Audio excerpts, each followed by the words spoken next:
পেহেলগাঁও কাণ্ডে নিহত বিতান অধিকারীর স্ত্রী সোহিনী রায়কে ভারতীয় নাগরিকত্ব দেওয়ার কথা জানিয়েছে কেন্দ্র সরকার।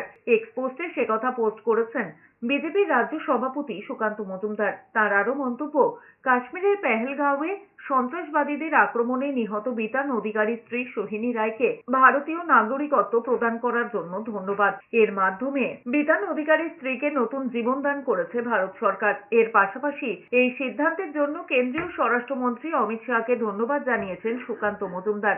সোহিনী রয়, তাকে ভারত সরকার নাগরিকত্ব দিয়েছে। তার বহু আগেই নাগরিকত্বের বিবাহ সূত্রেই তার আবেদন ছিল। সেই আবেদনকে ভারত সরকার স্বীকৃতি জানিয়েছে। সেজন্য ভারত সরকারকে আমি ধন্যবাদ জানাই।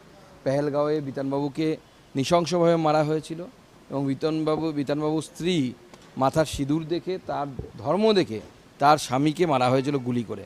ভারত সরকার তার নাগরিকত্ব দিয়ে তাকে বাঁচানোর এক নতুন জীবন ফিরিয়ে দেওয়ার একটা চেষ্টা করেছে। ভারত সরকারকে সেই জন্য অসংখ্য ধন্যবাদ জানাই। একই সঙ্গে পাকিস্তানকে কড়া ভাষায় কটাক্ষ করেছেন তিনি।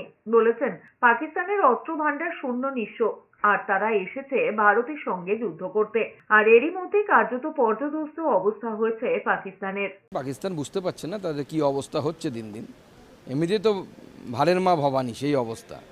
তার উপর যুদ্ধ করতে নেমেছে। যুদ্ধ করা তো আর মুখের কথা নয়। এবং ভারতের সেনার প্রত্যুত্তরে একের পর এক এয়ারফিল্ড থেকে শুরু করে সমস্ত কিছু ধ্বংস হচ্ছে পাকিস্তানের। পাকিস্তান এই যুদ্ধ বেশি দিন টানতে পারবে না। সেই জন্য তারা এখন চিৎকার করে বেড়াচ্ছে গোটা বিশ্ব জুড়ে যে বাবা গো, বাঁচিয়ে দাও আমাদেরকে।